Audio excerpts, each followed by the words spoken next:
Desde prensamercosur.org presentamos nuestro programa Radio Podcast Enlace Iberoamericano, con base en España y Portugal y con el resto de la comunidad iberoamericana en la Unión Europea. Tendremos puentes de comunicación e integración con personas y temas de nuestro interés. Radio Mercosur y su Enlace Iberoamericano, presentado desde España por Javier Pertierra, se emitirá los jueves en vivo y en directo. Enlace Iberoamericano, que comenzará a las 13 horas en Brasil, Argentina y Uruguay, 12 horas de Bolivia, Paraguay, Chile, Cuba y Venezuela, 11 horas de Colombia, Ecuador y Perú, 10 horas de México y Centroamérica, 18 horas de España. Escucha Enlace Iberoamericano en la radio y podcast Mercosur de www.prensamercosur.org. Hola, bienvenidos escuchantes, porque oyentes nos interesan, pero para programas de maravilloso encuentro con la sabiduría queremos algo más que escuchar, queremos prestar toda nuestra atención a un programa que hoy tenemos el privilegio de conversar con dos personalidades, dos nombres de alto rango en el firmamento jurídico español e iberoamericano. Yo, como humilde jurista que soy, en el sentido de licenciado y medio colegiado, digo, señores y señoras, que estoy hablando con una de las personas que más admiro en el ámbito intelectual e incluso, me atrevería a decir, político español. Un hombre con una gran capacidad de teorizar sobre algo realmente interesante para la conformación de nuestro futuro, que es nuestro derecho público. Ha tenido la brillantez, la elegancia y el bisturí para entrar en las raíces del derecho público, primero en el primer tomo de los clásicos de derecho público, el primer volumen, esta primera entrega muy ambiciosa como todo lo que él hace, pero a su vez recargada de amenidad, de humor y de sabiduría. Pues ese primer libro trataba sobre la evolución histórica del pensamiento jurídico, que abarcó maestros franceses, germanos y vieneses. Tengo aquí.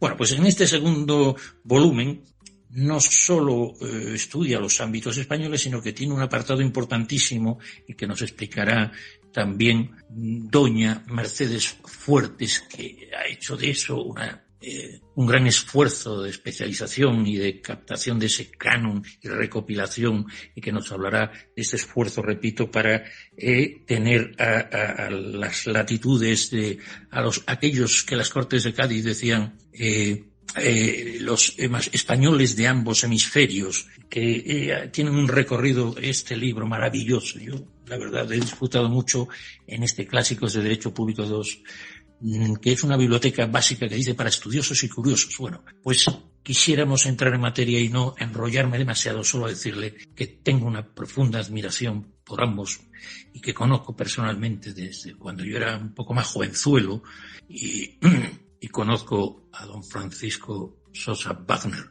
Es un gran jurista, fue catedrático, fue eurodiputado, y también hablaremos un poquito de esas instituciones, porque seguro que como portavoz del grupo político al que representaba, UPyD, pues puede darnos algunas pinceladas maestras de lo que representa el derecho administrativo español e incluso el europeo, para poder acoger desde allá las mejores prácticas. No quiero nada más que decir, y perdóneme que me haya extendido tanto, que su pluma exquisita.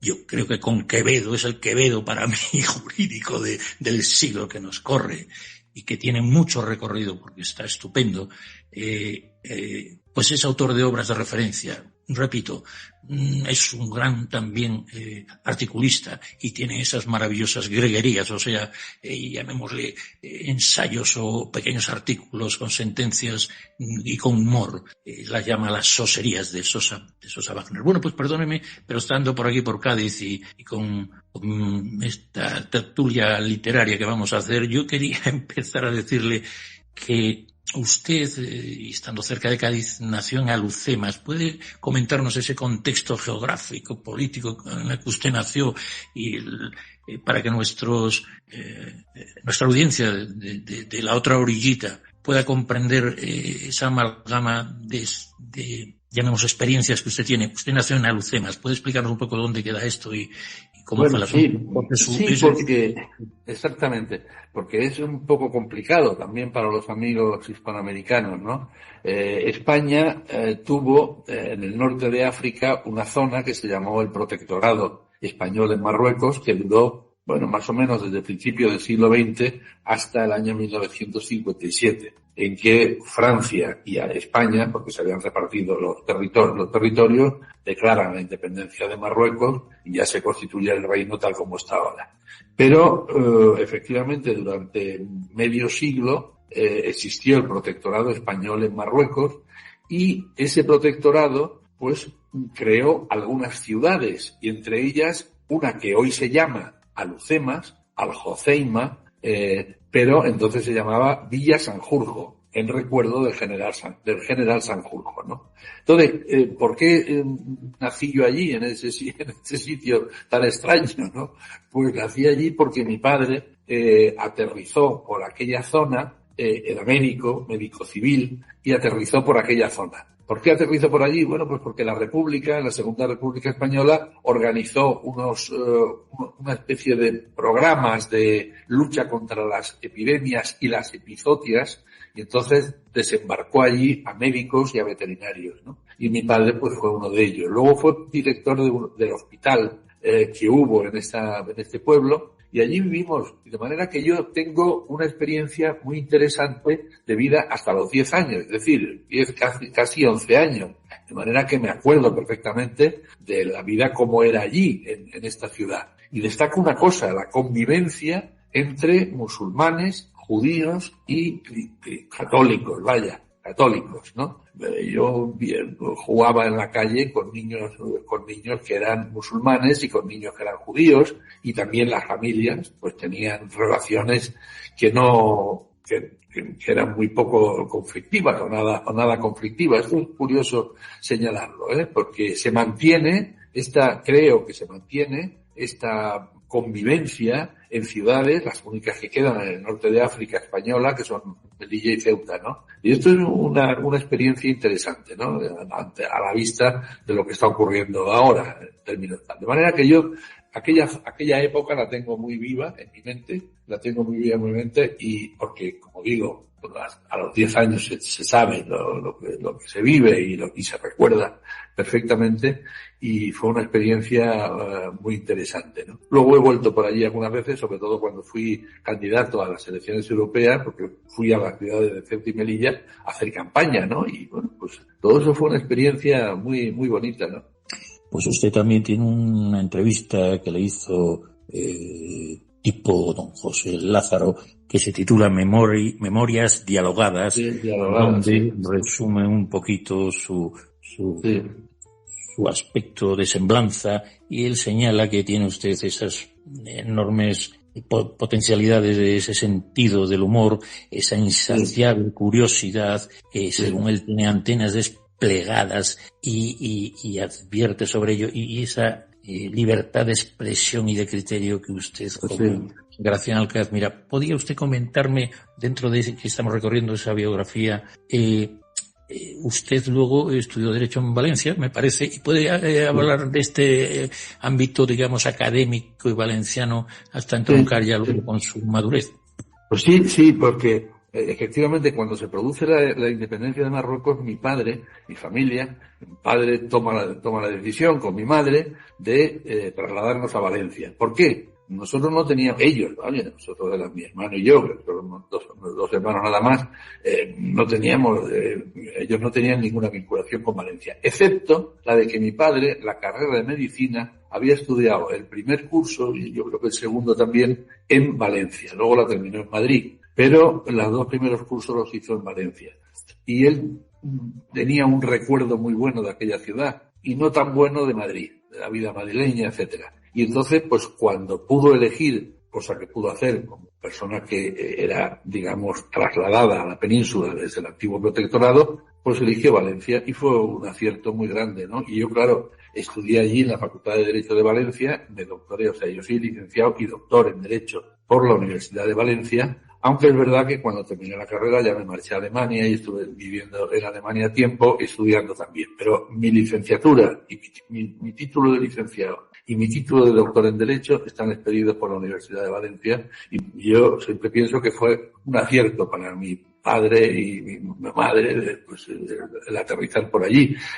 Allí han vivido, mi padre murió con 80 y tantos años, mi madre con 97, hace muy poco tiempo, y han sido allí muy felices, y yo lo fui también, ¿no? Lo que pasa es que yo me marché en la carrera prácticamente, y ya he vuelto por allí pues a las fallas, a los toros, y a comer paella, sobre todo, que es uno de mis platos favoritos.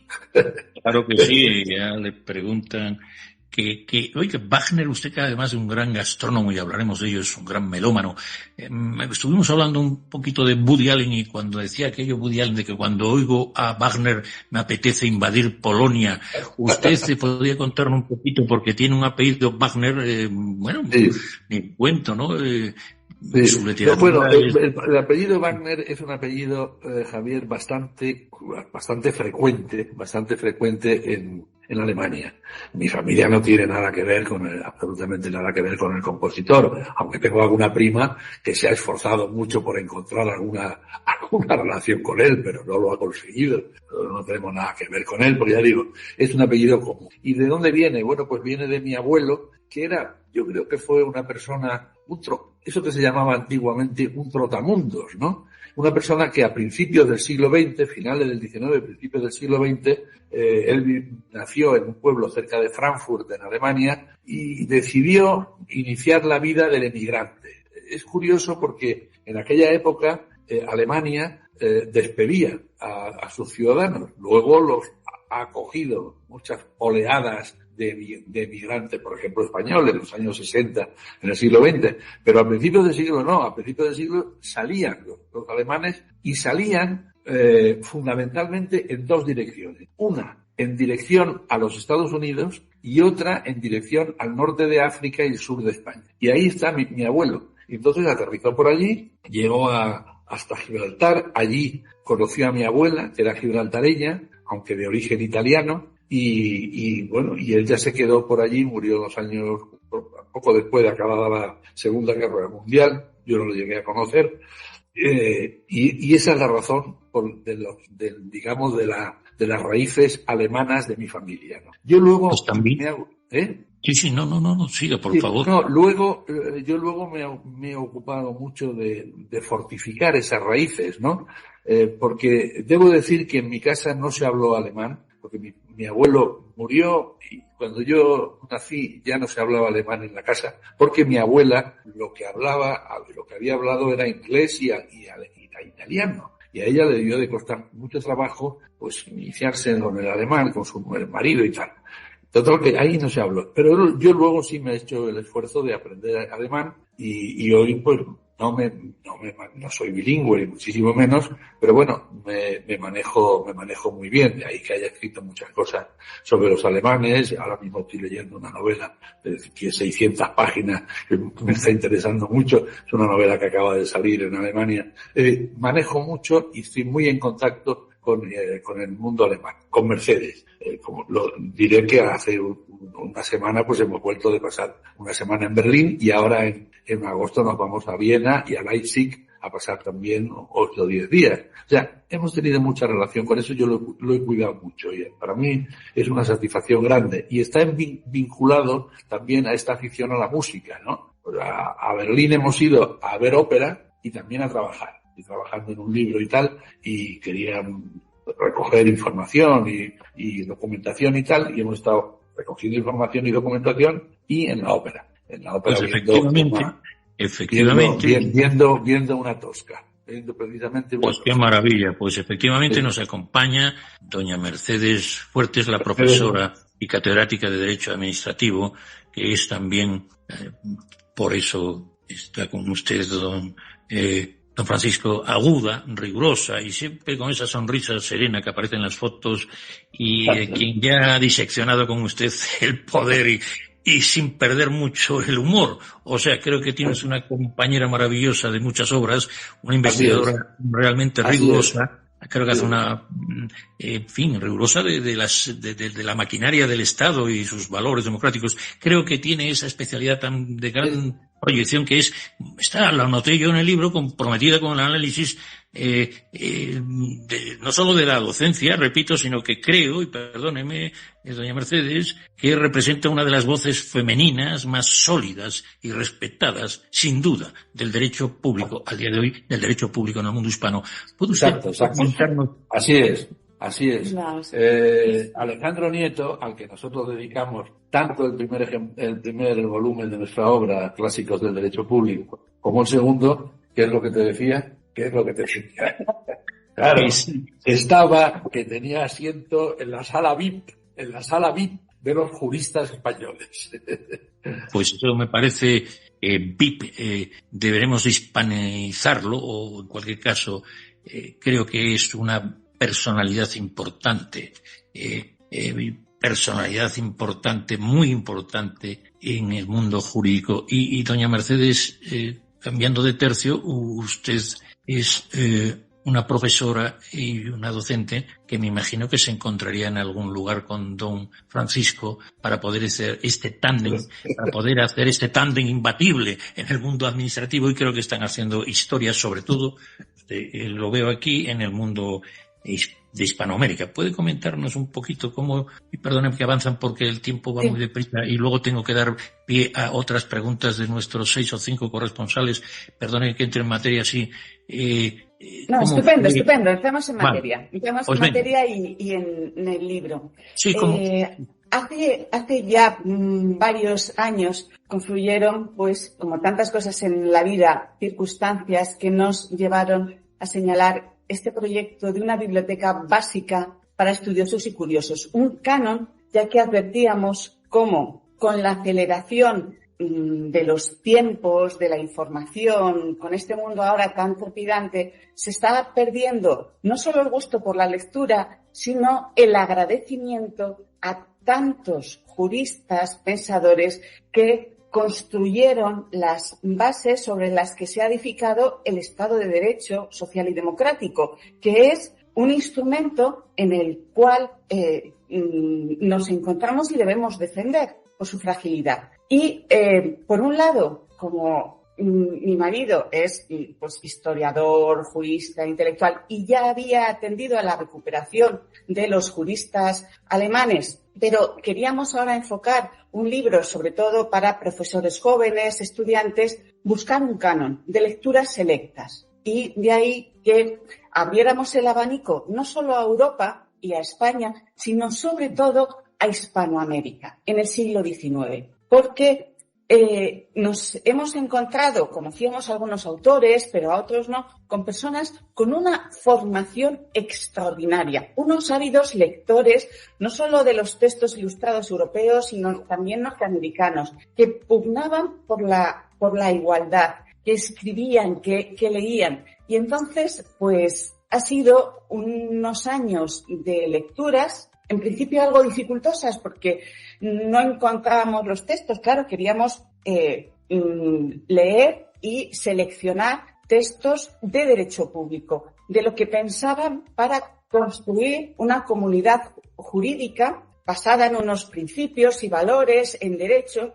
cómo se podía controlar el poder, cómo se podía garantizar la paz en un siglo tan convulso, cómo había que garantizar, sobre todo, los servicios en las municipalidades. Y bueno, ha sido un recorrido y una tertulia. Les invitábamos aquí a comer, poníamos más sillas con Andrés Bello, con Rostio, con Alberdi, con tantos otros personajes. Y entonces, como nos entretuvimos tanto, queremos que ahora se lean y se recuerden. Qué maravilla estar rodeado de estos grandes hispanohablantes y del mundo jurídico. Usted, además de que ha publicado, porque he de decir a nuestros escuchantes, primero, hay una cosa que se me queda en el tintero que luego se me olvida. Canon es... ¿Puede explicarnos lo que significa un poco el canon que usted preparan o que creen? Sí, porque estos dos libros, vamos a ver, estos dos libros, el primero estaba dedicado, como ha dicho usted hace un rato,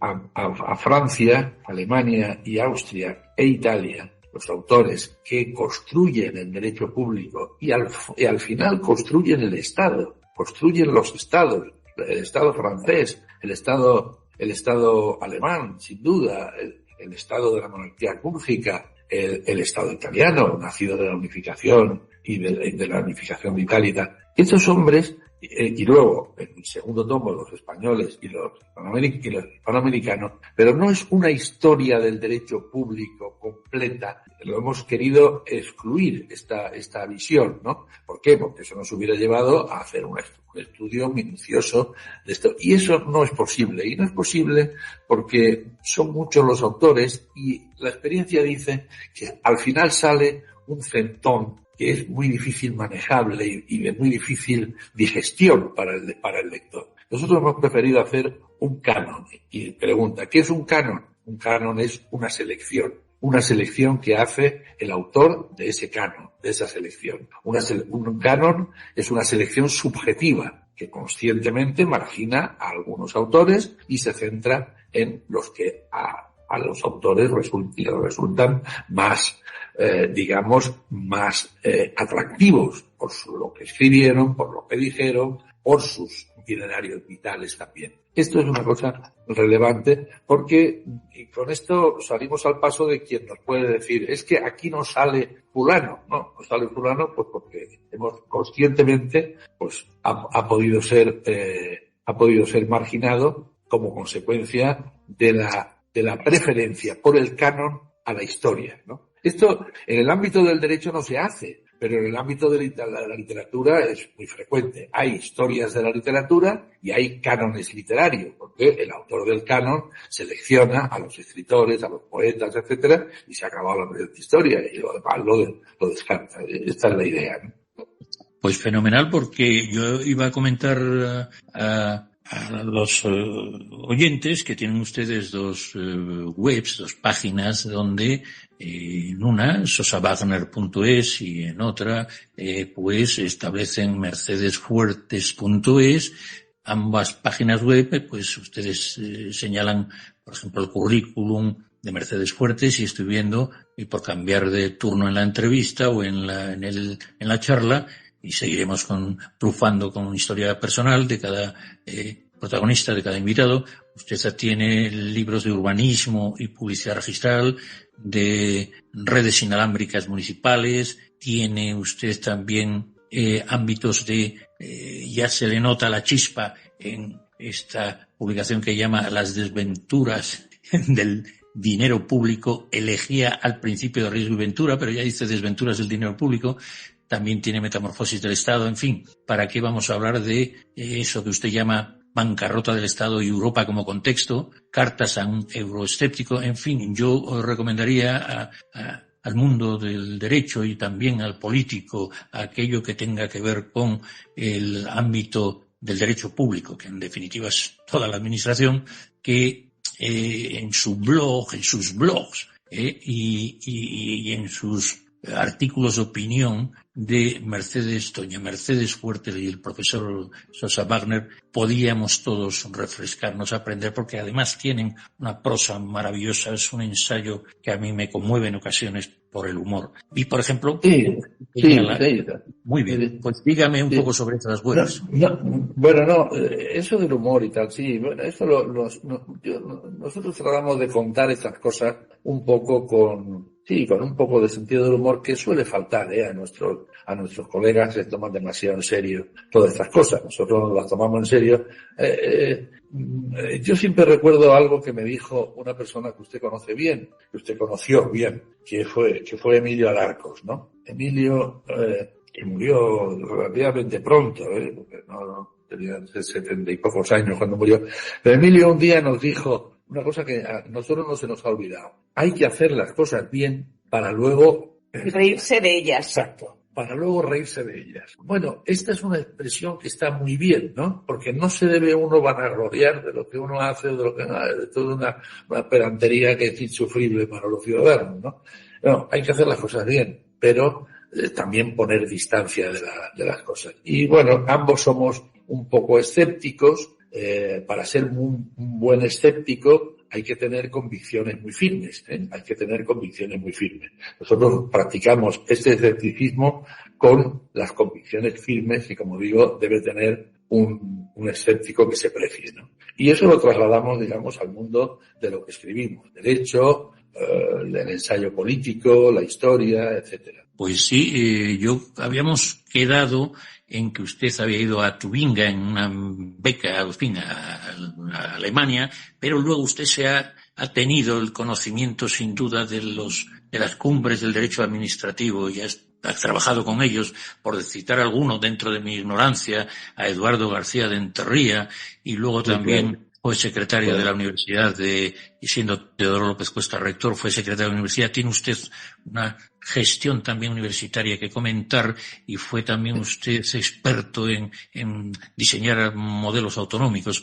Este recorrido, incluso usted colaboró en el Estatuto de Autonomía de alguna región, que también pueden nuestros oyentes en Allende los Mares conocer su obra, no solo académica, sino de compromiso, llamémosle, en la gestión universitaria, y del compromiso que luego se dio, que hablaremos también en el compromiso político. ¿Puede contarnos esta etapa donde usted ya acaba siendo catedrático? Sí, bueno, yo tengo un compromiso ciertamente político en dos momentos más o menos de mi vida, ¿no? Cuando empieza el gobierno de Felipe González, estamos a finales del año 1982, cuando él ganó las elecciones aquí en España, el PSOE.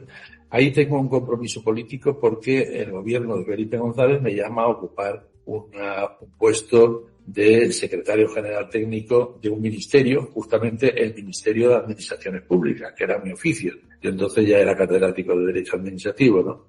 Y ahí estuve 5 años. A los 5 años yo me marché. Le pedí a quien era ministro en ese momento, le pedí que me cesaran porque me quería volver a mi cátedra. Eso sorprendió mucho, porque no era frecuente que una persona se marchara de un cargo público como tenía yo, y además con la perspectiva, porque Felipe luego duró pues 10 o 12 años más, etcétera. Pero bueno, yo me marché porque quería volver a la vida universitaria, y ya la vida de la administración ya la había visto las intimidades, y ya no me interesaba. Y luego tengo otra vida, pasan muchos años, y en 1999, ¿no?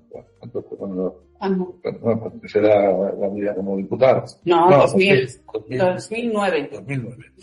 En 2009 me ofrecieron un partido político pequeño que se llamó Unión, Progreso y Democracia, me ofreció el encabezar la lista al Parlamento Europeo. Bueno, esto fue una decisión que tomamos Mercedes y yo muy aventurada, porque ciertamente era muy difícil que ese partido político sacara un escaño, porque toda vez que los escaños estaban repartidos casi siempre entre los partidos grandes, etcétera, pero nosotros lo hablamos mucho y llegamos a la conclusión de que para un profesor de Derecho Público no se puede renunciar cuando te ofrecen la posibilidad de ir al Parlamento Europeo, que esto no se puede rechazar. Esto lo puede rechazar una persona que se dedique, que sea odontólogo o que sea ingeniero industrial. Pero un profesor de Derecho Público, tener la oportunidad de ver encima de la mesa del quirófano, que es el Parlamento Europeo, donde se tramitan y se adoptan las decisiones más importantes de la vida política, económica, social de Europa, tener la posibilidad de verlo y renunciar no nos parecía adecuado, aunque sabíamos que tenía eso la desventaja de entrar directamente en la política en una primera línea. Bueno, yo aguanté una primera legislatura de 5 años, me presenté una segunda vez, ahí ya tuve dificultades políticas, como era lógico que las tuviera, porque yo no era un político y yo era muy difícil que encajara en moldes políticos y de disciplina de partido, etcétera, y lo abandoné. Total, estuve 6 años allí, pero aprendí mucho, y Mercedes también conmigo. Y ella me ayudó mucho. Yo puedo decir que todas las preguntas parlamentarias que yo dirigí como diputado a la Comisión Europea, pues me las preparó ella, ¿no? Y fueron muchísimas, fueron decenas y decenas de preguntas parlamentarias, me las preparó ella. Es decir, que fue una actividad muy interesante, ¿no? Bueno, esas han sido las 2 veces. Y luego, sí, bueno, he tenido una vida académica también. He sido secretario general de la Universidad de Oviedo y decano de la Facultad de Derecho de León. Pero bueno, yo estos cargos tampoco les atribuyo mucha importancia. El primero, porque entonces el secretario general no hacía nada. Yo lo que hacía era divertirme mucho con Teodoro López Cuesta, que era el rector. Me divertía mucho con él, me iba a comer con él, me contaba muchas historias, yo se las contaba a él. Pero entonces no se había producido la reforma universitaria y realmente el secretario general técnico tenía poco que hacer, pues yo por lo menos me organicé para tener poco que hacer y me divertía simplemente mucho con Teodoro. Y luego como decano de la Facultad de Derecho, pues era decano, no pintar absolutamente nada, felizmente, y por eso fui decano, porque yo hubiera tenido que estar trabajando y peleándome con unos y con otros, no lo hubiera soportado, y aguanté pues estoy cuando terminó con mi marché, ¿no?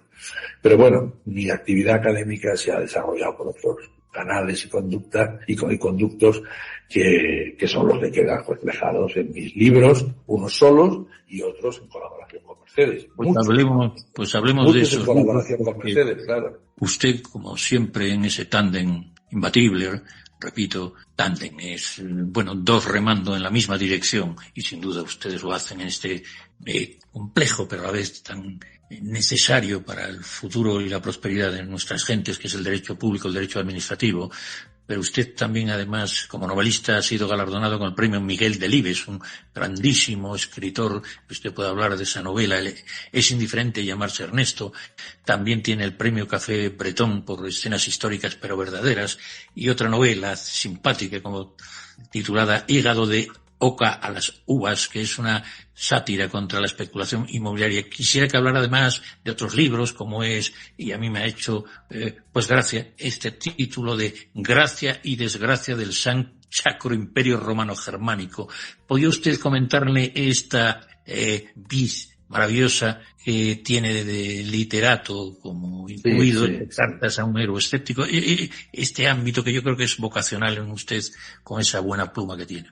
Sí. Bueno, eso de la pluma, efectivamente, yo siempre he tenido esa afición, pero ciertamente, bueno, pues tarda uno, ¿no? En meterse, ¿no? En la creación literaria propiamente dicha. Yo había escrito muchas cosas de derecho y tal, pero eso no tiene nada que ver. Cuando se da el paso de escribir cosas de la imaginación, productos de la imaginación, es un mundo completamente distinto. Y ahí debo decir que la persona que influyó mucho en mí para que yo me dedicara, no profesionalmente, pero sí de una manera estable a escribir fue, y vuelvo a la persona, Emilio Alarcos. Emilio Alarcos me leyó, yo empecé a publicar, esto que usted antes decía, unos artículos en la prensa asturiana que lo llamé soserías, derivado de mi apellido, sosería, y él leía esos artículos y tal, y me dijo, tienes que dedicarte a escribir, ¿no? Y esa es la razón por la que yo hago una novela que se llama Es indiferente llamarse Ernesto, que tiene un prólogo precisamente de Emilio Alarcos, un prólogo muy laudatorio de Emilio Alarcos. Y debo decir que yo sí he continuado en esa faceta de escritor. El impulso inicial, el interruptor inicial lo dio Alarcos. Y Josefina, por cierto, su mujer, y Josefina Alarcos, los dos. Ellos fueron los que me dieron el impulso y en ellos sigo, efectivamente. He escrito muchas cosas. Es curioso que esto de las soserías que te has dicho son artículos cortos, bien humorados, son artículos humorísticos, costumbristas. Bueno, que en estos momentos, hace unos días precisamente hacía yo una recopilación, porque viendo a ver lo que hay o lo que dejo cuando me muera, y es que ya hay casi 1000 de estas soserías escritas, y representan una crónica de medio siglo de la vida española, medio siglo de bienhumoradas pinceladas y de las costumbres, etcétera, de la vida española, y también de la vida política, ¿no? Es algo que lo cultivo mucho. Luego están otros libros. Porque las oserías, y iba a comentarle ahora a Mercedes, pero las oserías remedan un poco a las greguerías de Ramón Gómez de la Serna o algo así. No, la greguería son pensamientos cortos. Eso tengo otro libro que se llama que lo llamé Guindas en aguardiente, ¿no? Y bueno, y estos son cosas cortas, pensamientos como la greguería. Las oserías son artículos de 1 página y media más o menos, lo que tal. Y bueno, y eso los sigo publicando ahora en La Nueva España y en algunos periódicos del grupo al que pertenece La Nueva España, el grupo MOL. Y ahora últimamente, hace un año por ahí, me han contratado de un periódico español, Voz Populi, y entonces cada 15 días escribo una cosa también, ¿no? Siempre tomándome a broma las cosas que todo el mundo se toma en serio, ¿no? Esto es lo que por eso le digo, lo que yo incorporo como igual original. que con doña Mercedes escribió ese que ha recibido un premio a Fermín Abella y Blave, ¿pueden los contratos quedarse en casa? Pues bueno, quería decirle que para mí una sosería, y perdóneme la vanidad, es una greguería hecha artículo y que... Eso, sí, exacto, sí. Exacto. Y Pero usted eso esa metáfora actual de artículo con ese humor tan característico y tan inteligente, un poco como Quevedo, ¿no? Que usted dedicó el preludio del anterior a Quevedo. Doña Mercedes, usted es vocal estoy leyendo, de la Comisión General de Codificación, patrona de la Fundación Hay Derecho y miembro de varios consejos asesores. Esta visión que tiene usted, que también, y perdóname que se nos va el tiempo porque ahora mismo que esté preparándose desde Colombia, desde Cali, Elizabeth, porque va a hacer sus preguntas ya en Colombia. A partir de los 30 minutos ya empezamos con los corresponsales que tienen esos tonos maravillosos de la hispanidad y de los hispanohablantes. Pues acabo, doña Mercedes, diciéndole que usted publicó muchas colaboraciones en muchos medios y tiene estos premios. ¿Puede comentarnos también esa faceta suya, digamos, que traspasa hacia el mundo literario, el mundo jurídico? Más que esa faceta, y volviendo un poco al libro de los clásicos y a otros libros que amablemente usted ha recordado, de la metamorfosis del Estado o la neutralidad de la red, gracias al gusto y las enseñanzas de mi marido, pues he leído, lógicamente, a muchos buenos autores, porque es una delicia para el paladar,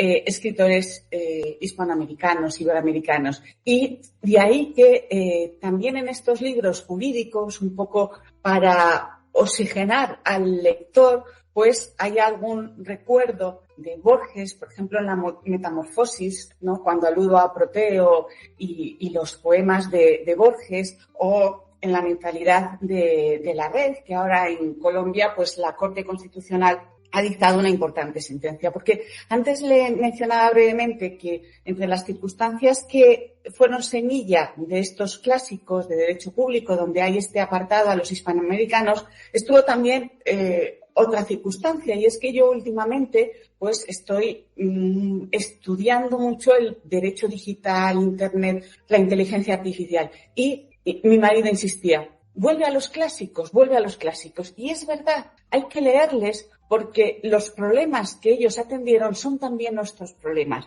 y nos iluminan mucho. Nos iluminan, además, con una exquisita dicción. Andrés Bello, Roscio, Alberdi tienen obras jurídicas, pero también obras literarias, que de ellas no hemos hecho, lógicamente, canon, pero de las que hemos disfrutado y recomendamos. Pero estaré encantada de escuchar a tan buenos corresponsales para seguir este coloquio tan ameno que ha organizado, Javier. Pues aquí tenemos también a doña Elizabeth, nuestra fémina aguerrida en Cali, la capital de la salsa. Me parece que está por ahí, a veces está en Bogotá. Doña Elizabeth Rondón, dígame si usted puede intervenir desde esta maravillosa tierra, el país de la belleza, el país de las 1000 colores en las aguas. Dígame, doña Elizabeth. Bueno, hola, estimado director Javier Tierra, preciados corresponsales, amables escuchantes y, por supuesto, nuestros invitados especiales. Yo estoy realmente extasiada estoy hoy en este programa. Estimado doctor Wagner, tengo 2 preguntas, una muy curiosa. ¿Cómo conviven en usted el escritor literario, el constitucionalista, el académico y el eurodiputado sin que se declararan la guerra? Y la otra pregunta es, ¿qué papel ha tenido Iberoamérica en su formación intelectual y emocional? Pero yo también quiero aprovechar la ocasión para hacerle a doña Mercedes una pregunta. Le comento que yo he escrito 2 libros y 30 cuentos infantiles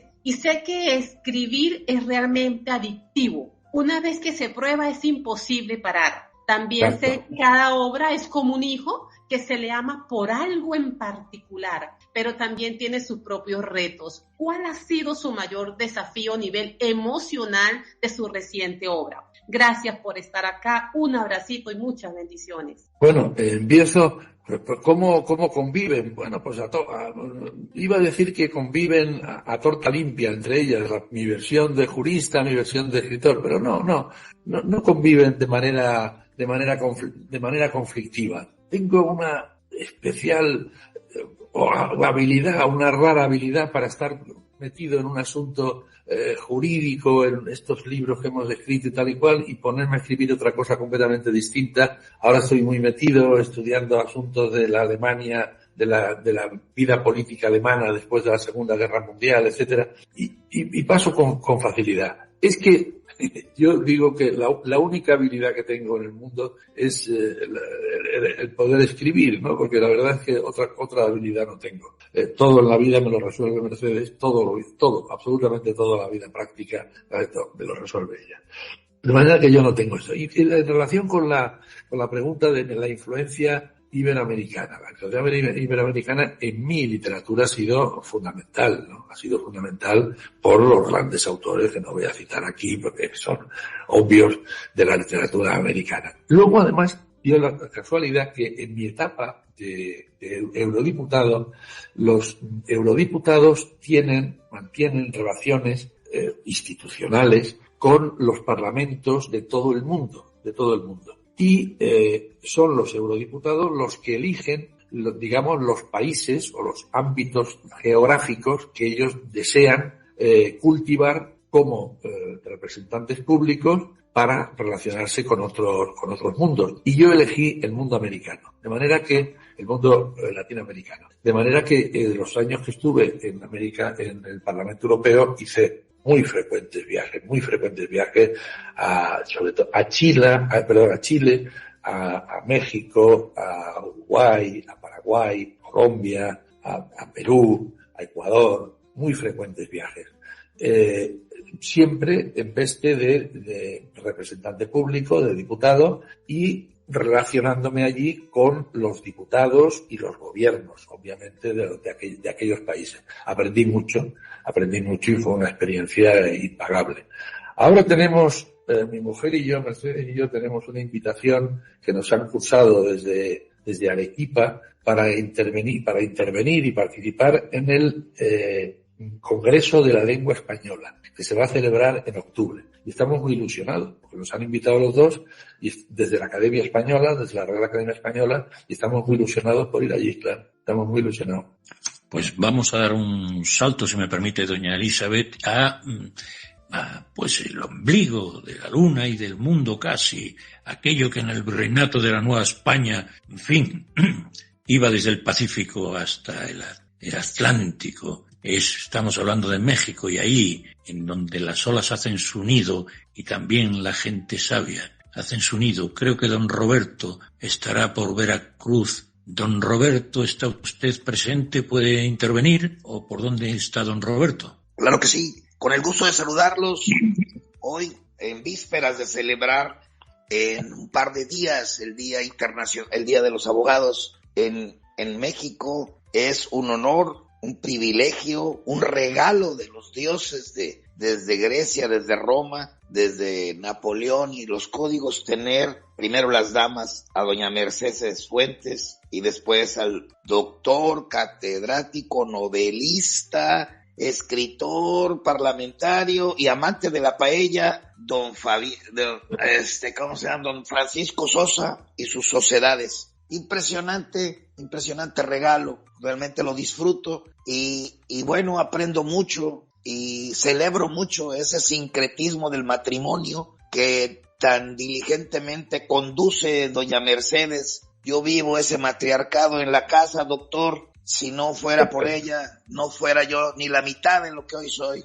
Desde mi café, desde mi ropa, desde mi agenda, desde que siempre se me olvidan los nombres de todos, los convenios, todo. Ella es mi agenda, mi vida, todo mi mundo. Celebro mucho, señora Mercedes, un privilegio. Ese gran hombre no había sido lo que es si no lo hubiese esculpido usted. No tengo preguntas, no tengo una sola pregunta porque todo está dicho. Solamente el privilegio de escucharlos y de aprender y de seguirlos a partir de hoy en sus web. Un fuerte abrazo desde Veracruz, Puerto, para mi director, don Gilton también, y para mi gran amigo Francisco Pertierra. Un fuerte abrazo, quedo pendiente de todos ustedes. Un fuerte abrazo también. Y muchísimas gracias por sus palabras, porque en este segundo tomo, pues hemos disfrutado y aprendido con tan buenos mexicanos como Luis de Rosa o Castillo, Teodosio Lares, pero quería 30 segundos, ya que ha sido muy amable doña Elizabeth al aludir con tanta modestia, y lo buscaremos, sus libros. Me encanta leer los cuentos y decírselo a todo niño con el que me encuentro. Buscaré. Y me preguntaba sobre los desafíos. Pues brevemente, 2 consideraciones. Con relación a este canon de los clásicos, más que un desafío, eran las ganas de escuchar con los ojos tantas cosas dichas, ¿no? Para resolver los problemas actuales, de tanta buena gente que vivió y nos enseñó. Pero luego, las otras obras ya más jurídicas siempre han respondido a alguna pregunta que, como me señalaba mi marido, no la encontrábamos en la biblioteca. Primero buscábamos, lógicamente, qué se ha dicho, qué se ha escrito. Y cuando no estaba cerrado el interrogante, pues había que ponerse a estudiar. Y siempre buscando un poco la igualdad y la justicia. De ahí que escribiera pues la defensa de las redes inalámbricas municipales frente a los grandes operadores, o el principio de neutralidad de la red para levantar la bandera de la libertad y de la igualdad en Internet, o la metamorfosis del Estado como mecanismo para establecer frente a las grandes corporaciones empresariales cuáles son los nuevos instrumentos que tiene que tener el poder público dentro de este complejo mundo de tensiones geopolíticas. Esos han sido mis desafíos, doña Elizabeth. Muchas gracias. Gracias a usted, doña Mercedes. Dios la bendiga. Doctor, un placer haberlo saludado. Bueno, y damos ahora un salto maravilloso con el espíritu iberoamericanista que tenemos en este programa, y enlazamos ahora con, no sé si Brasil o Paraguay, con Gilson, el gran Gilson Carmini Danta. Don Roberto desde Veracruz, don Roberto Ceballos, qué amable, pero le espero con una pregunta, no se me escapa usted, que ahí le veo. Usted va a tener que hacer una pregunta porque, ya.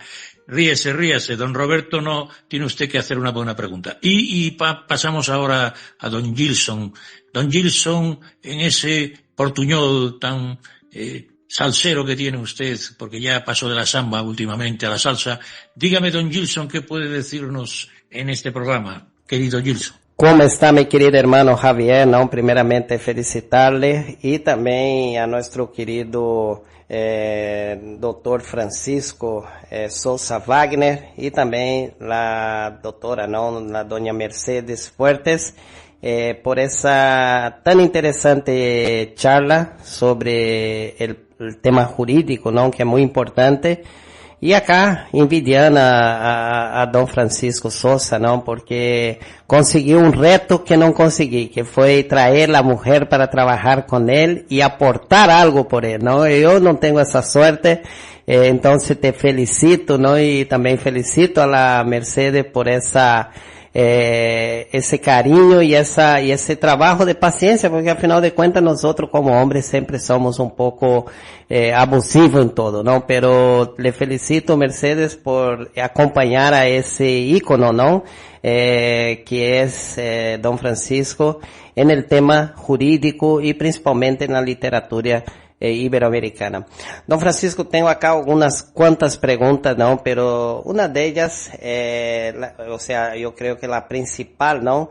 ¿Qué pensarían los juristas de los siglos XIX si viera nuestra administración digital del siglo XXI? Esa es una de las preguntas que nosotros gostaríamos, con la experiencia que usted tiene, ¿no? Principalmente de poder interactuar con el pasado y el presente. A final de cuentas, los años pasan, pero la experiencia es lo más importante. A veces hay gente que tiene 30 años y tiene cabeza de 90, y hay gente que tiene 80 y tiene la cabeza de 20. Entonces, esa es una de las preguntas. Y también, ¿qué consejos le daría a los jóvenes juristas iberoamericanos que quisieran cambiar el mundo desde el derecho público? Nosotros vemos que hoy hay muchos jóvenes empeñados en cambiar las leyes, en poder mejorar la vida de sus conciudadanos, y a veces le falta un incentivo, unas palabras que pueda fomentar esa perseverancia a lo largo de su carrera. Y por último, ¿no? ¿En qué rincón de España usted escribiría sus memorias si solo pudiera elegir un solo lugar, ¿no? Y una compañía jurídica, ¿quién sería? Esas son las preguntas principales, y desde acá feliz con la participación de ustedes, siempre la puerta abierta de la prensa Mercosur y Radio Mercosur para usted y para todo su equipo. Así que un fuerte abrazo desde la región trinacional. Yo me encuentro exactamente en Foz de Iguazú, donde están las cataratas del Iguazú. Entonces acá despertamos con la brisa de las cataratas en nuestro nariz y con el olor a la naturaleza que invade nuestros pulmones cada día que levantamos. Entonces desde acá reciba un abrazo cálido y esperamos pronto ustedes por acá. Fuerte abrazo. Pues vaya privilegio que tiene usted de vivir allí junto a las cataratas, ¿eh? Vaya privilegio, eso es extraordinario y excepcional, ¿no? Me alegro mucho y le felicito, ¿no? Esto que me dice de las memorias, yo es que tengo escritas unas memorias que son unas memorias dialogadas, las he hecho desde aquí, desde mi casa. Yo vivo desde hace muchos años en León, que es una ciudad pequeña, relativamente pequeña, una ciudad ahora universitaria de 120.000, 125.000 habitantes. Estamos a 2 horas de Madrid en tren, y aquí he escrito lo que son mis memorias, que son 2 modelos de memoria. Una llamada memorias dialogadas, en que un amigo médico me iba haciendo preguntas, etcétera, y luego, cuando fui diputado, yo llevé un diario, un semanario, mejor dicho, un semanario de todo lo que hacía en el Parlamento. Y entonces, cuando se terminó mi etapa, pues un editor se brindó amablemente a publicarlo, y es un libro que contiene no solamente mi experiencia como político, sino también toda mi experiencia de viajes, que fueron muchos. He contado los viajes a Iberoamérica, que aparecen, por supuesto, en esas memorias, pero también he viajado pues a los países bálticos. En fin, el eurodiputado se mueve mucho, y sobre todo se mueve entre Bruselas y Estrasburgo. Y es un libro donde hay gastronomía, hay libros, hay teatro, hay música, hay paisajes, hay paisanajes, en fin, hay de todo, ¿no? Yo, si tengo que volver a escribir mis memorias, ya no creo que lo haga, pero pues elegiría este sitio y con mi mujer aquí al lado, ¿no? Ahora bien, usted ha hecho una pregunta en relación con las recomendaciones que haríamos nosotros a los jóvenes ante las nuevas técnicas que están inundando la vida social, la vida política, económica, pero también la administración pública. Y yo en este sentido le paso la palabra a Mercedes, porque ella lleva ya varios años dedicada, además de hacer estos libros de clásicos del derecho público, porque hemos querido precisamente combinar lo clásico con lo nuevo, y ella tiene la ventana abierta al mundo precisamente de las nuevas técnicas, esta mañana mismo ha estado dando una conferencia aquí en León en un curso de verano para estudiantes y profesionales, de manera que ella está muy impuesta y siguiendo mucho este asunto, y por eso le paso la palabra. Había pedido más recomendaciones en general, pero bueno, encantada de saludarle y felicitarle por disfrutar de tantos buenos lugares iberoamericanos. Interpreté su pregunta como, ¿qué dirían estos buenos sabios, estos juristas del siglo XIX hispanoamericano ante este mundo, ¿no? Si les abriéramos ahora la puerta. Pues se quedarían sorprendidos, perplejos.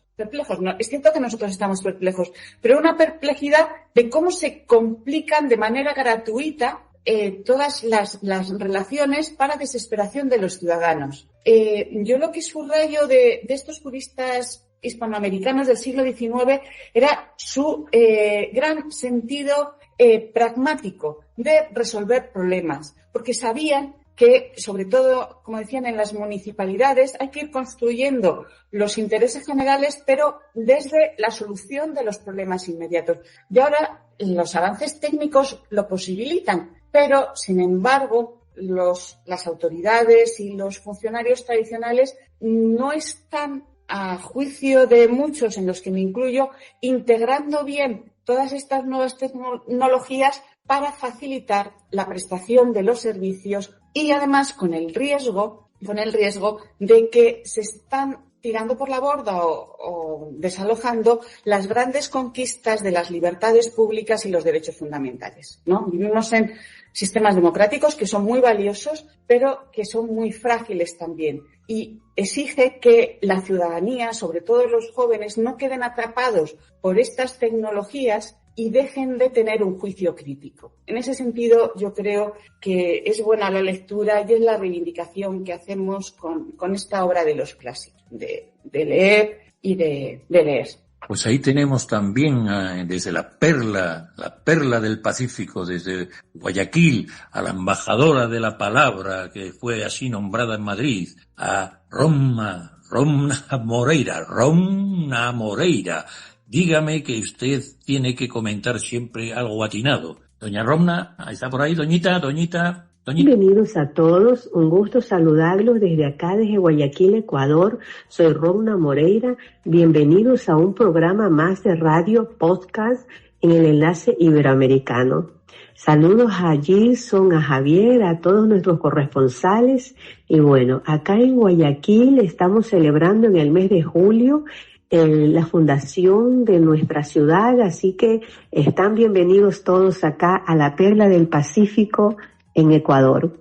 Bienvenidos también a nuestros invitados de lujo, el señor Francisco Sosa y la señora Mercedes Fuertes. Quiero hacerle una pregunta al señor Francisco Sosa. ¿Qué aportan las mujeres juristas al análisis del poder que a veces no aportan sus colegas varones? Bueno, y esta es una pregunta muy bonita que quiero hacerle en el buen sentido de la palabra, ¿no? ¿Qué es ese aporte sutil o sagaz que pueden hacer las damas? Muchísimas gracias por su atención y bueno, un abrazo. Bien. Gracias a ti. Gracias. Sí, bueno, claro, en el mundo de lo que nosotros tratamos en estos dos tomos de los clásicos del derecho público, ahí desgraciadamente no aparecen mujeres, porque en esa época las mujeres no tenían en muchos sitios ni siquiera acceso a los estudios académicos, a los estudios universitarios, ¿no? De manera que ahí no aparecen. Ahora bien, esto desde luego hoy no es así. Hoy día la aportación de las mujeres al mundo jurídico es absolutamente fundamental. Yo siempre, cuando todavía daba clases en la universidad, pues viví el tránsito en toda mi vida universitaria de cómo evolucionó el número de alumnos. Cuando yo estudiaba la carrera en Valencia, la carrera de Derecho, éramos 120 hombres y exactamente 12 mujeres, ¿no? Bueno, pues cuando yo terminé mi vida de catedrático, cuando me jubilé hace unos años como catedrático, en mis clases el porcentaje era justamente al revés. Había 120 mujeres y 12 hombres, ¿no? Cuando yo llegué a la Facultad de Derecho de León como catedrático, había una sola mujer catedrático. Ahora, cuando me jubile, ahora hay un solo hombre catedrático. Esta evolución ha sido impresionante, ¿eh? No digo ya la llegada de las mujeres a puestos, como por ejemplo puede ser en España el Tribunal Constitucional, etcétera. No me remonto a eso. Simplemente lo que es la vida ordinaria. Yo tengo muy buena relación con un grupo de magistrados, un grupo muy elevado, de 200 o 300 magistrados y fiscales, magistrados o magistradas y fiscales españoles. Bueno, pues debo decir que en los cursos de ingreso a la carrera judicial y a la carrera fiscal en España, que se celebran todos los años para naturalmente seleccionar a quienes van a dedicarse a estas profesiones, estos oficios, el número de las mujeres exactamente en la última promoción, tanto de fiscales como de jueces, el número de mujeres ha sido el 80%. Es decir, el número de hombres queda cada vez más reducido. Y eso tiene una relevancia muy grande, y lo advertimos quienes leemos todavía sentencias de los tribunales, quienes leemos dictámenes de los consejos consultivos, etcétera, la pluma y la mano de la mujer, ¿no?, que tiene o aporta una visión especial. ¿Yo qué voy a decir de ello? Aquí tengo en casa un ejemplo de esto que estoy diciendo, ¿no? Y ella, claro, me aporta siempre una visión, un tono, ¿no? Un tono al planteamiento de los problemas y a la búsqueda de soluciones que es muy singular, ¿no? Y que los hombres evidentemente no tenemos, ¿no? Sí, yo sí me... Sí, como no, por Dios, doña Mercedes. Sí, bueno, lo único que discrepo con mi marido es en lo último que acaba de decir, pero con relación al siglo XIX y las mujeres, es cierto que no aparece ninguna jurista, pero no dejamos de reivindicar o disfrutar esos días porque gracias, como siempre, a la literatura o a la música o otras expresiones artísticas nos encontrábamos con mujeres. Y solo quiero recordar a dos que ustedes conocen muy bien, y me podrían citar a otras, pero de García Lorca, la obra de teatro sobre Mariana Pineda, ¿no? Una mujer valiente, o la mujer de Simón Bolívar, Teresa de Toro, que tenemos pendiente porque estoy buscando una ópera que sé que versa sobre ella, pero sí que hemos leído para conocer un poco el contexto. Esto no sale en el libro, pero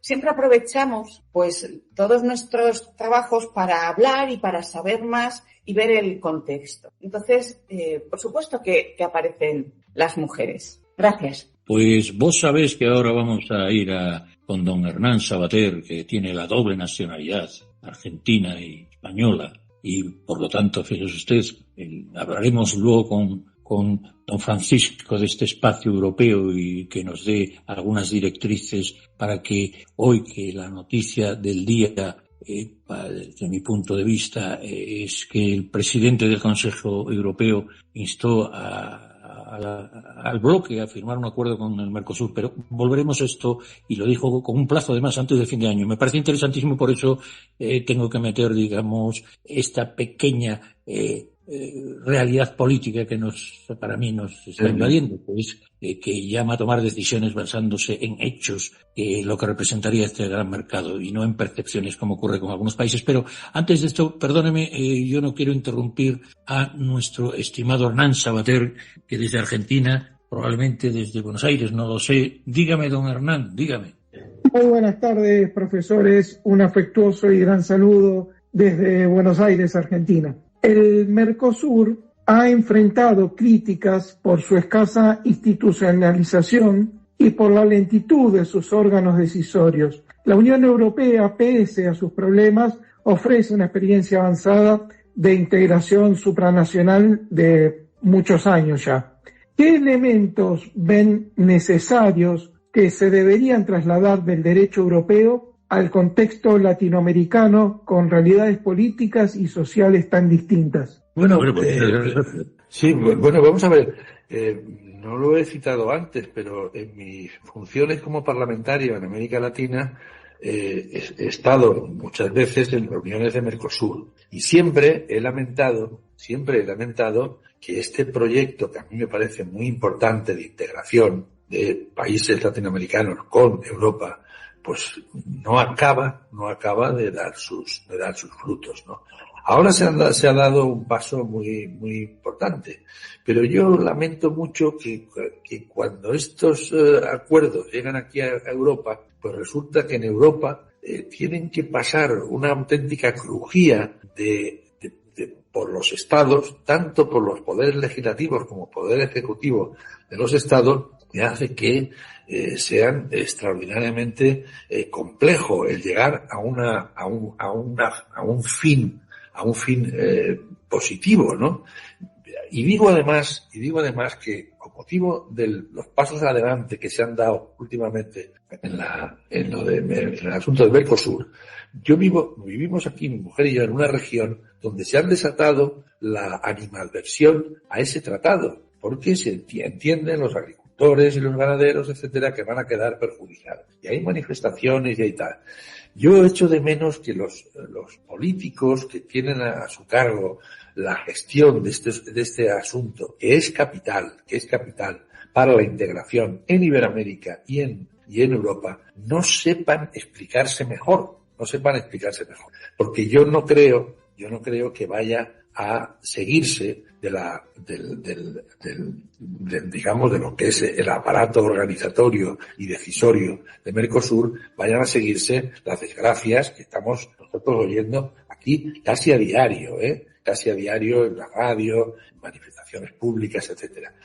Por tanto, los políticos deberían explicarlo esto mejor, ¿no? Y que las personas destinatarias de esos acuerdos no se vean no se asusten por lo que pueda ocurrir, ¿no?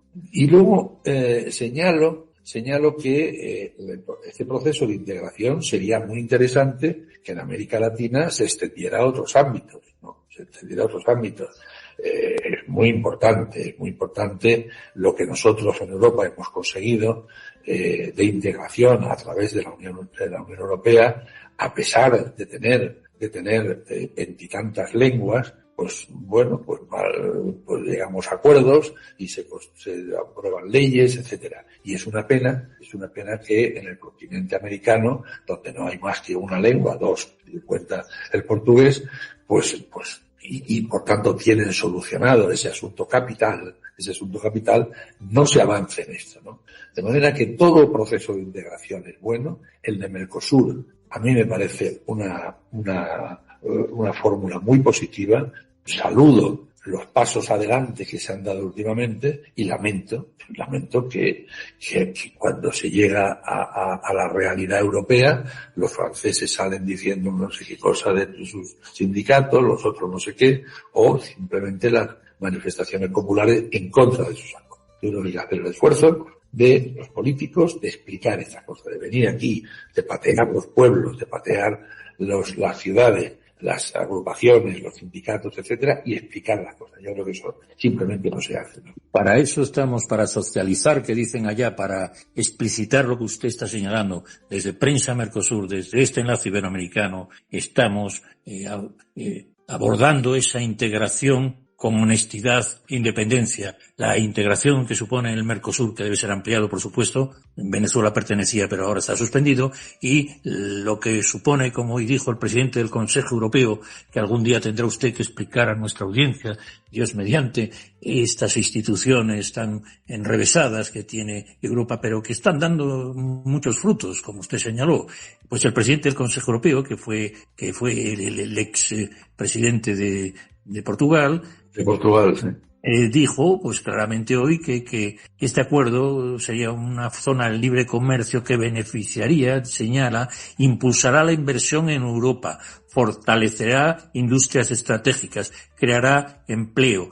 Y debemos centrarnos en los beneficios que traerá esto a largo plazo para Europa, y creo que Ursula von der Leyen, que a final de año ya lo firmó, lo respalda. Pero me atrevería a preguntarle, ya que estamos entrando en la recta final, don Francisco, perdone doña Mercedes que hable ahora de la Unión Europea, pero tanto porque creo que nuestros hermanos y nuestras fraternales estados, naciones de allá deben de integrarse más rápido y aprender de nuestros errores.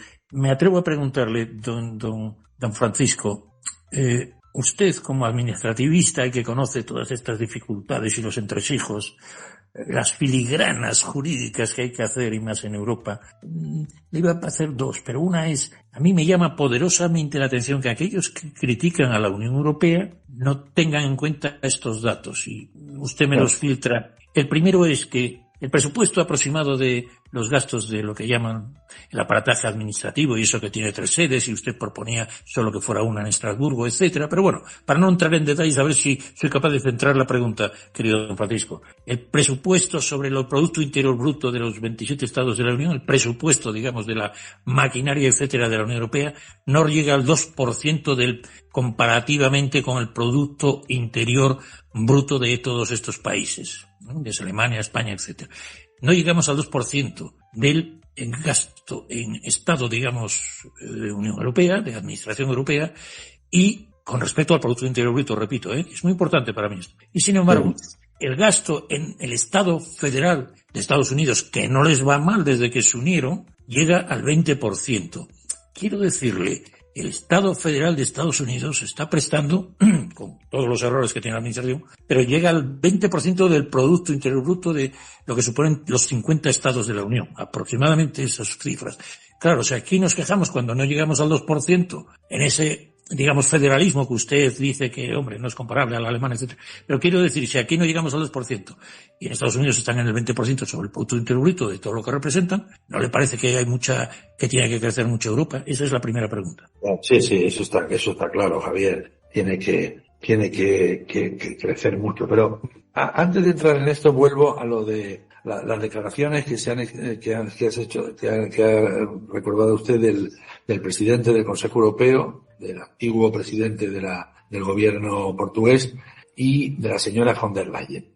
Eso está muy bien, que ambos alaben el acuerdo de Mercosur, etcétera, está muy bien, y son los responsables máximos, etcétera, está muy bien. Pero yo lo que pido es que se desplacen a los territorios concretos. Estoy hablando de Francia, estoy hablando de Italia, estoy hablando de España, por supuesto, que es lo que más veo y percibo, que se desplacen, no ellos, que son personas muy importantes y muy ocupadas, pero sí funcionarios que se saben de estas cosas y que vendan, como se dice en lenguaje comercial, que vendan ese producto por aquí, que lo vendan acercándose a las gentes y acercándose a las organizaciones representativas, estoy pensando en los sindicatos, etcétera, ¿no?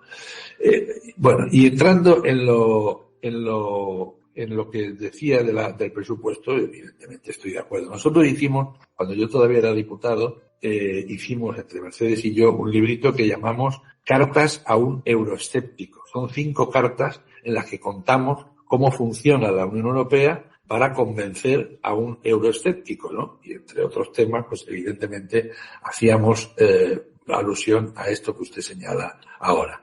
Fíjese que en esta época nosotros dábamos unos datos verdaderamente sorprendentes, ¿no? Por ejemplo, el número de lo que cuesta al día a un ciudadano español o francés o griego, etcétera, la Unión Europea. Cuesta €1 al día. €1 al día. Es decir, nada.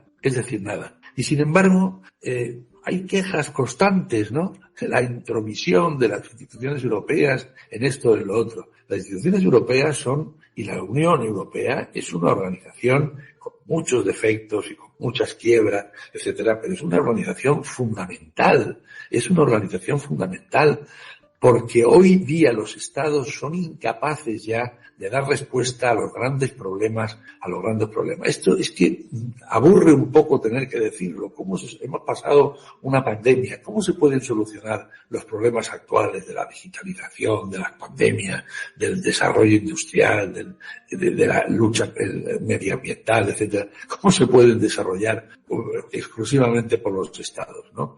En la Unión Europea se decía, en Europa hay estados que son todos los estados son pequeños. Lo malo es que algunos se creen que son grandes, pero son todos estados pequeños. No hay forma de solucionar los problemas actuales de la vida política, de la vida social, de la vida económica, sin los grandes complejos. Y el ejemplo de la Unión Europea es un ejemplo que tratan de seguir en otros continentes, en América Latina, por supuesto, pero también en Asia o en África. Doy otro dato. La Unión Europea tiene 55.000 funcionarios, menos que la Comunidad Autónoma de Andalucía. Esto es tremendo, ¿eh? Menos que la Comunidad Autónoma de Andalucía.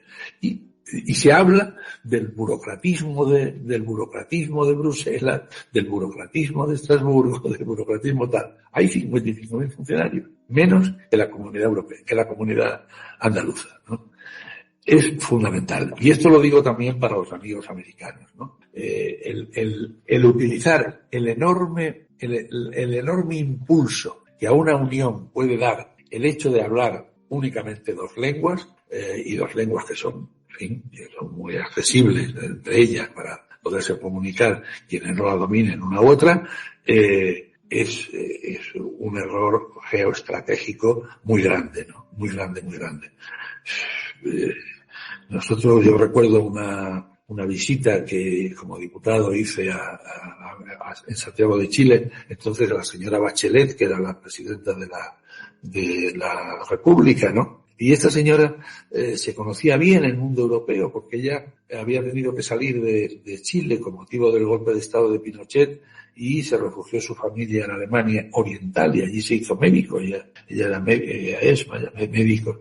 Y me acuerdo que estuvimos charlando 8 o 10 diputados con ella y hacía mucho hincapié ella con su perspectiva y su responsabilidad y su experiencia como política chilena en este asunto, ¿no? Y lamentaba que no se dieran pasos en esa dirección. Pues muy bien, muchísimas gracias. Creo que un maestro nos acaba de dar una gran lección de integración. Yo no quisiera, sinceramente, abusar más de su, llamémosle, paciencia con nosotros y mi agradecimiento también que corten y peguen sus cartas a los euroscépticos que tiene usted para los Mercosur escépticos y demás, ¿no? Sí, integración. En cualquier caso, doña Mercedes, ¿podría usted, es lo que llamamos aquí cursi, con cierta, digamos, no sé, de esperanza, darnos ese último minuto de oro para que aprendamos sin duda de estas figuras que ustedes, figuras históricas de la administración pública, que usted ha favorecido esa mirada, esas raíces? Decía Draghi, tengo entendido, que el futuro de Europa se va a encontrar en las raíces, estudiando sus raíces.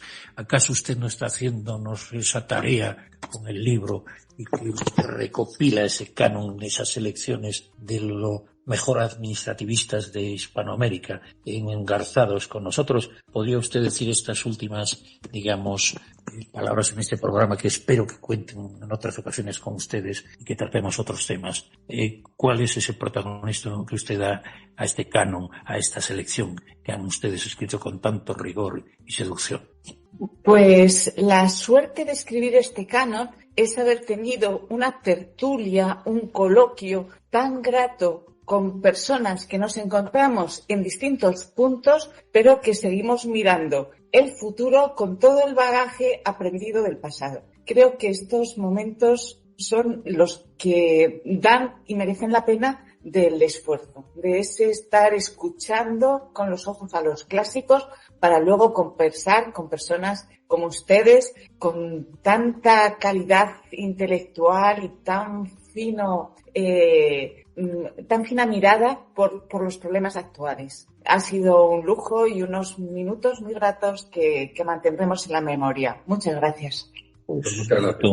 Don Francisco, usted sí que es un lujo. Repito, para mí es el intelectual español, y si me atrevería a decir hispanoamericano, porque habla usted español, pero en cualquier caso con ese alcance iberoamericano, para mí, subjetivamente, como decía alguno, o sea, para mí, más de manca fineza para estos brutos que nos acompañen en algunas ocasiones, pero también de gran esperanza para los que le seguimos, le admiramos y contamos con usted. Pues muchas gracias, Javier. Muchas gracias, de verdad. Para nosotros ha sido un placer estar con vosotros esta tarde aquí y espero que pueda repetir. Si quiere usted decir unas últimas palabras. Bueno, decir esto, que para mí es una gran satisfacción el poderme dirigir al continente americano, al continente hermano, que